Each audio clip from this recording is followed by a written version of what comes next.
saya kira memang tadi saya tegaskan kembali bahwa antara pesantren dengan Bung Rocky itu saya anggap aneh karena punya lompatan paradigmatik yang sangat jauh sebenarnya.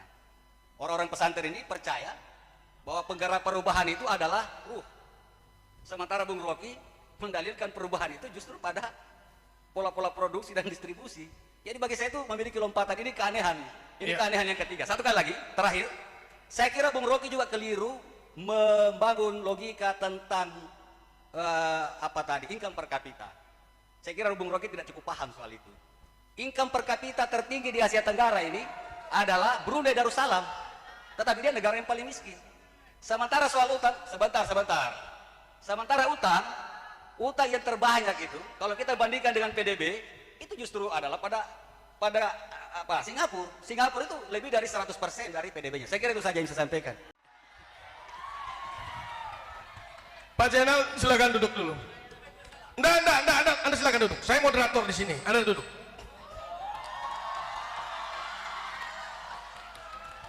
Saya moderator. Jadi saya kalau pembicara aja Anda sudah saya debatin juga. Soal Rocky tidak cocok Anda di pesantren karena ini bicara akal sehat, sementara pesantren tidak bicara tentang akal sehat. Anda bilang salah. Surah ayat pertama yang turun dari Quran apa? Islam mengajarkan tentang Iqra itu tentang ilmu pengetahuan. Jadi akal sehat itu diperlukan dalam agama. Jadi pesantren mengundang ini karena mereka memang ini akal sehat mereka. Saya moderator, Anda duduk. Saya moderator, Anda duduk. Anda berdebat sama saya setelah ini. Di luar forum ini kita ketemu, kita berdebat.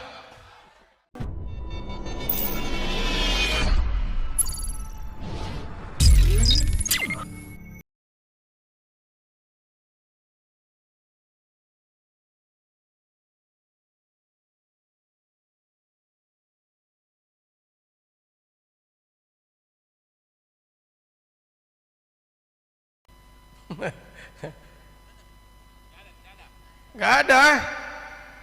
Masa dikasih kesempatan nanya ke Bang Rocky gak ada yang nanya? Ada nanya? Oke, ke masyarakat sekarang.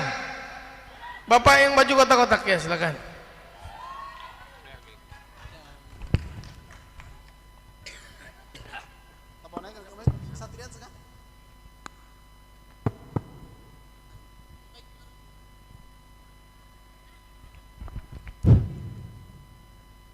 Bismillahirrahmanirrahim. Assalamualaikum warahmatullahi wabarakatuh. Kawan-kawan sekalian, saya bahagia sekali nih ketemu Bang Rocky malam ini karena sudah lama saya mengikuti berbagai ceramah beliau di YouTube ya, dan berbagai talk. Nama saya Zainal. Saya sebenarnya tadi sore baru tahu ada acara di sini, justru diberitahu anak saya yang kuliah di Jogja. Kemudian oleh kawan-kawan lewat WA tadi. Jadi saya tertarik karena saya melihat banyak keanehan. Keanehan pertama itu adalah pesantren mengundang Rocky Gerung berbicara logika, berbicara akal sehat.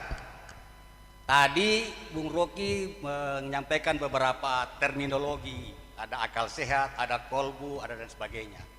Saya kira kolbu itu Bang Rocky itu adalah terminologi Quran. Dan konsistensi logikanya, penjelasannya harus dia cari di Quran. Dia tidak sama dengan akal sehat versi Rocky Gerung seperti yang saya baca selama ini.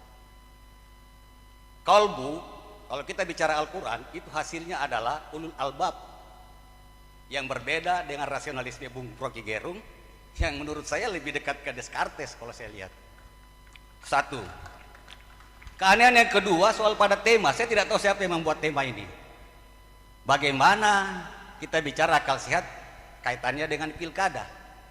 Bagi saya itu dua terminologi yang contradiction terminis. Saya tidak pernah melihat ada realitas pemilu yang rasional, nggak ada itu. Di mana? Di planet bumi ini tidak pernah ada pemilu yang rasional. Mau pilkada, mau pilpres di Amerika sekalipun, nggak ada. Karena saya kira memang momen seperti pilkada adalah momen yang paling potensial menyebabkan orang kehilangan rasionalitas. soal etika saya juga bingung kalau kita mau berbicara etika, sebab sejak kapan moralitas terwadahi dalam politik Indonesia? Saya belum melihat itu. Itu yang kedua. Dari sini saya coba agak sedikit melebar kaitannya dengan pemilu dan demokrasi, seperti yang saya coba mereview apa yang Bung Rocky pernah sering sampaikan dalam berbagai ceramah di kanal YouTube. Saya pernah mengikuti, mendengarkan ceramah Bung Rocky di satu kelas filsafat, membahas tema tentang agama dan demokrasi. Saya ingat waktu itu dan saya menulis tentang itu. Bung Rocky mengatakan bahwa demokrasi itu adalah permainan orang-orang pintar, sementara agama itu adalah permainan orang-orang, diperuntukkan untuk orang-orang bodoh. Kenapa? Karena agama itu mencari kebenaran ke belakang, sementara demokrasi itu kebenaran ke depan dengan argumentasi yang contestable. Sementara agama itu bentuk primitifisasi. Bahkan Bung Rocky mengatakan bahwa agama itu adalah being yang gagal berevolusi. Jadi ini sekaligus menegaskan tadi soal akal sehat dengan kolbu, itu beda. Itu satu. Jadi saya kira itu juga bagi saya problem epistemologi juga. Karena apa? Demokrasi itu sendiri dibangun dari satu asumsi yang sesat sebenarnya. Demokrasi mengandaikan semua orang paham apa yang terbaik bagi dirinya, sehingga diberi otonomi untuk menentukan pilihan sendiri. Di mana realitasnya? Itu nggak ada. Bung Rocky ini kan orang yang paling sering mendungu-dungukan orang. Artinya kedunguan itu realitas. Terus bagaimana kita bisa rasionalisme pada demokrasi? Itu nggak mungkin bagi saya. Saya kira itu tadi yang saya ingin sampaikan. Saya kira memang tadi saya tegaskan kembali bahwa antara pesantren dengan Bung Rocky itu saya anggap aneh karena punya lompatan paradigmatik yang sangat jauh sebenarnya. Orang-orang pesantren ini percaya bahwa penggerak perubahan itu adalah ruh, sementara Bung Rocky mendalilkan perubahan itu justru pada pola-pola produksi dan distribusi. Jadi bagi saya itu memiliki lompatan, ini keanehan. Ini keanehan yang ketiga. Satu kali lagi, terakhir, saya kira Bung Rocky juga keliru membangun logika tentang income per kapita. Saya kira Bung Rocky tidak cukup paham soal itu. Income per kapita tertinggi di Asia Tenggara ini adalah Brunei Darussalam, tetapi dia negara yang paling miskin. Sementara soal utang, sementara utang yang terbanyak itu kalau kita bandingkan dengan PDB itu justru adalah pada Singapura itu lebih dari 100% dari PDB-nya. Saya kira itu saja yang saya sampaikan. Saya kira. Sebentar ya, kita dialog akal sehat ya. Iya. Oke. Pak Zainal dari mana, Pak? Saya fungsionaris KAHMI di sini. Oke. Alumni HMI. Oke, terima kasih. Ada dosen baru. Saya mulai menerangkan ulang ya, yang dari belakang yang terakhir. Saya tidak membandingkan Singapura dengan Indonesia. Saya bandingkan Malaysia dengan Indonesia. Kan kalau Anda kritik, Anda mesti ucapkan saya salah membandingkan Indonesia.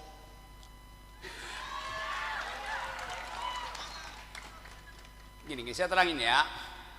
Kan konteksnya saya bilang yang akan bersaing bonus demografi Indonesia dan Malaysia. Oleh karena itu saya pakai data Indonesia dan Malaysia.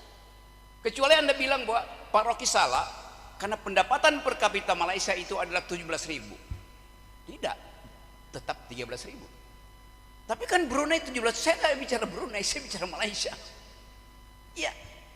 Iya 30.000 kalau saya pakai data Brunei, saya pakai data Malaysia, right? Oke, yes.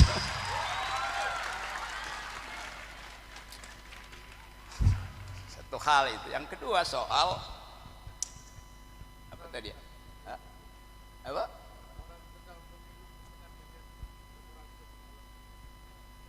Yes. Semua pemilu di negara Benelux mendekati sempurna karena tidak ada fraud, tidak ada corruption.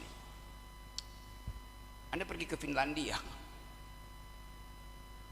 dasarnya adalah indeks korupsi.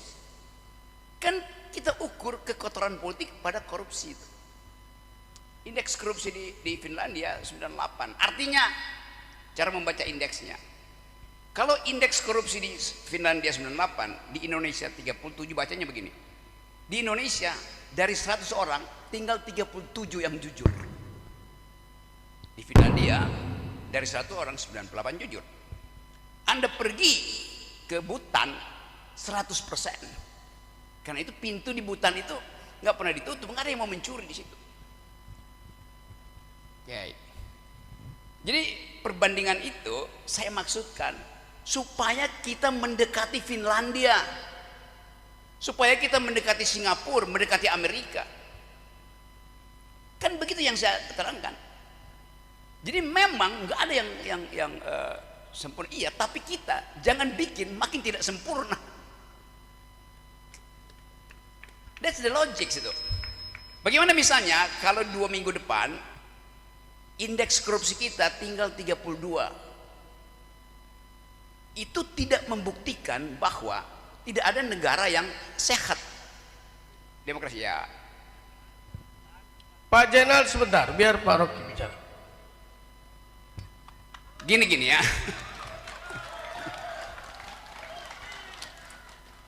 Kan tadi Anda menerangkan tidak ada negara yang betul-betul sempurna, tidak korup, ya.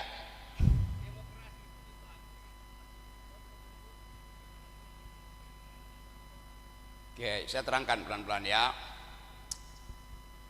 Pertama kali kita belajar demokrasi dari Republik Athena. Bagaimana demokrasi di Athena dilakukan? Perhatikan ya. Di situ tidak ada kompetisi. Di Athena anggota DPR itu diundi. Kalau Anda terundi, semua kita setuju Anda pergi ke DPR. Karena prinsipnya adalah semua warga negara punya kesetaraan kejujuran, kesetaraan etis. Jadi dari awal demokrasi justru mengandalkan kejujuran manusia. Salah data Anda. Awal demokrasi adalah prinsip primus inter pares, hanya boleh diundi. Karena kalau saya malas pergi jadi anggota DPR, diundi aja tuh. Dia yang terpilih, saya percaya dia akan mewakili saya. Kalau you terundi, semua kita percaya you akan mewakili kita.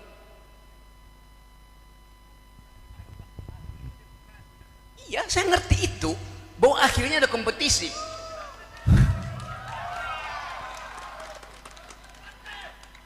Tetapi genealogi dari demokrasi adalah asumsi bahwa semua orang jujur. Ada ketidakjujuran, deception. Ya memang itu prinsip dalam demokrasi, bukan pemerintahan dari, oleh, dan untuk rakyat. Prinsip demokrasi di awal adalah the government of reason through the government by the people. Pemerintahan akal melalui pemerintahan orang. Itu dasarnya tuh. Oke, 3 kesalahan ya. Satu lagi yang terakhir, soal kolbu. Sebagai sesama ulul albab, saya terangkan tadi bahwa Eropa itu hanya mengenal reason dan passion. Maka saya tambahkan, Islam punya fakultas ketiga, namanya kolbu. Terus Anda simpulkan, saya samakan kolbu dengan reason. Loh, justru saya tambahkan kualitas ketiga.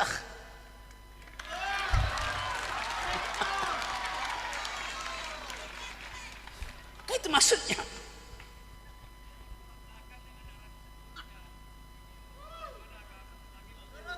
Saya sebutkan, memang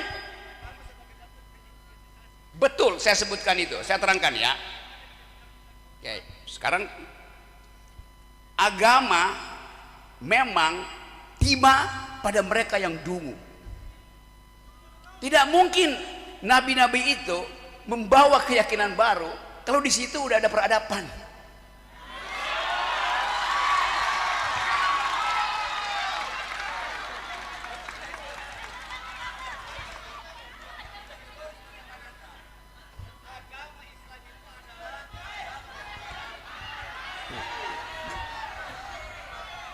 Pak Zainal, tenang dulu Pak Zainal.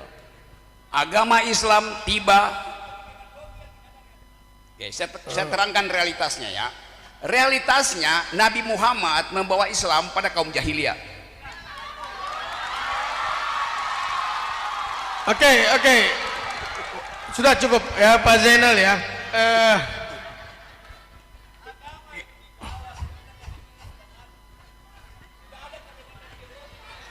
Tidak. Pak Zainal silakan duduk dulu. Anda silakan duduk. Saya moderator di sini. Anda duduk.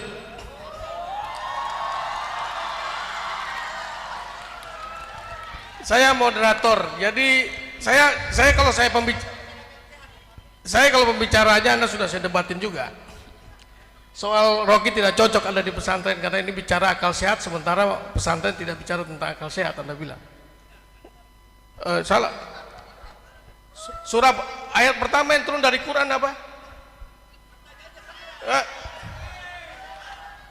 Islam mengajarkan tentang iqra itu tentang ilmu pengetahuan. Jadi akal sehat itu diperlukan dalam agama. Jadi pesantren mengundang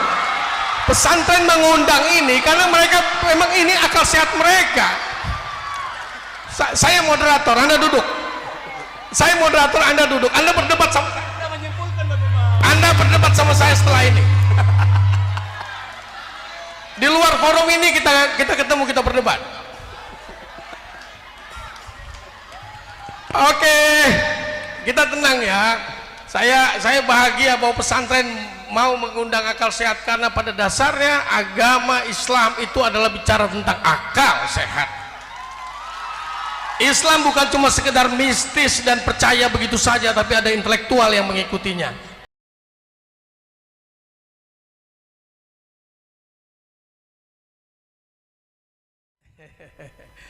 Baik, kita sudah melewati waktu yang cukup.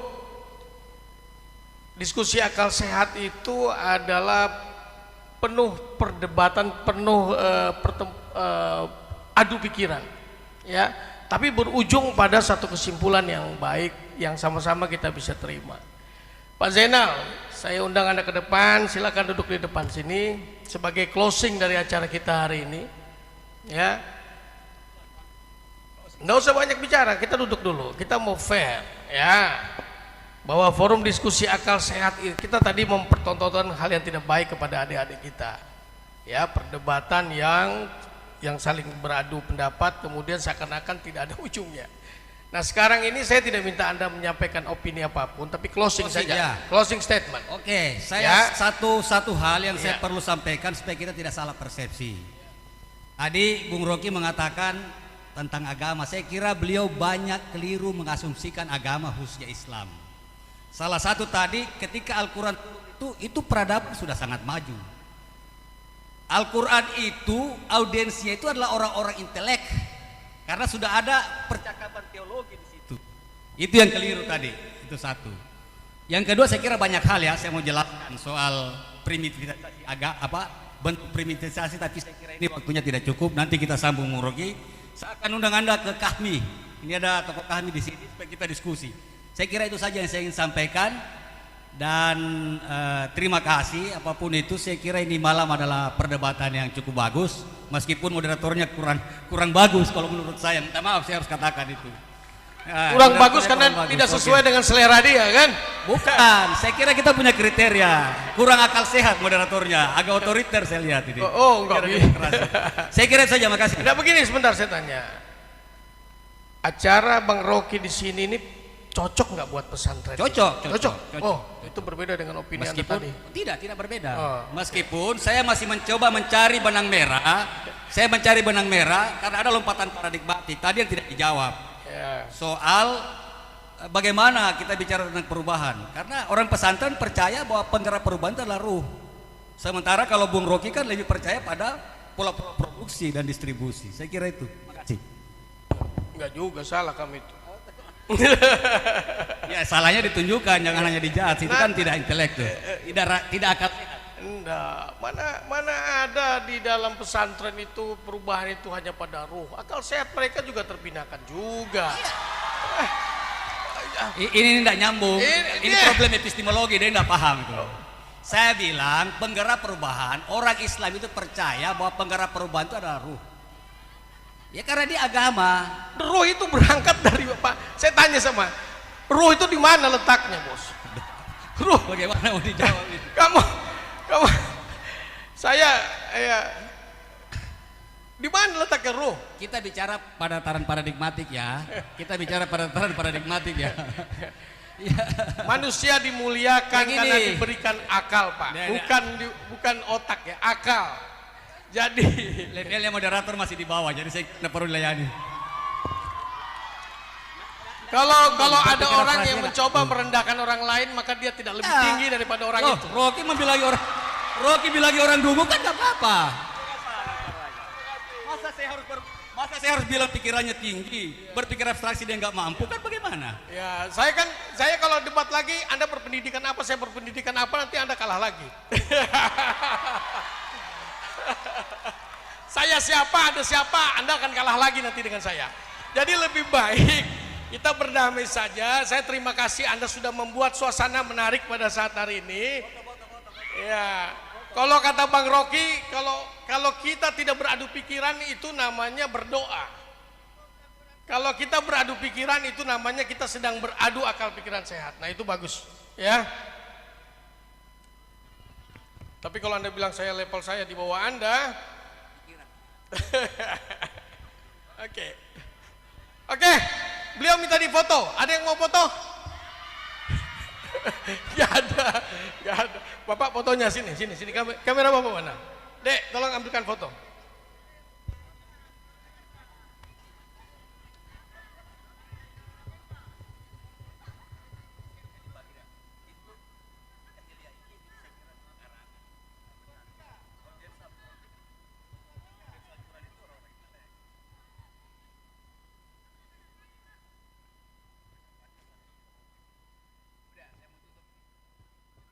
Oke ya, silakan Pak, udah.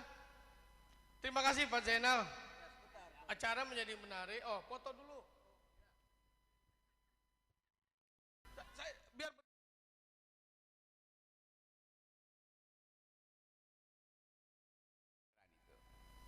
Pertengkaran hanya disebut pertengkaran kalau dituntun dengan pikiran. Itu poin penting itu. Dan kalau kita mau evaluasi keadaan negeri ini, justru kita mengalami pendangkalan karena tidak mau bertengkar. Itu keburukan kita tuh. Ya ada tadi ada soal agama segala macam. Oke, itu biarkan para sejarawan agama yang menentukan itu, karena soal kondisi teologi itu tidak mungkin dipertengkarkan. Yang bisa dipertengkarkan adalah aspek historis dari agama tuh. Kita nggak bisa bertengkarkan tentang akidah. Saya masih bisa bertengkar di tingkat buah malal, itu biasa itu. Tapi kalau akidah oke, saya tidak bertengkarkan itu. Dan kita tahu semua nabi datang untuk melayani hujatan dari orang dungu. Dari jejak Abraham mau menerangkan, tapi yang dia temui adalah orang-orang yang nggak bisa berpikir. Nah itu perlahan, karena itu ada penyebaran pengetahuan. Karena itu Islam bertumbuh bukan pada teologi, tapi pada filosofi. Pertengkaran Mu'tazilah dengan Qadariyah, aduh kita tahu sepanjang abad sampai sekarang masih ada. Tetapi itu statusnya adalah pertengkaran di dalam wilayah-wilayah yang penuh kemungkinan hermeneutics. Dasarnya itu. Tetapi di dalam komunitas semacam ini, the community of thought, kita ingin menghidupkan dialektika itu, terutama di bidang-bidang sosial. Itu dasarnya kenapa saya menganggap bahwa saya diundang oleh pesantren. Itu artinya pesantren bukan tempat memelihara ruh, tapi memelihara akal. Itu intinya kan.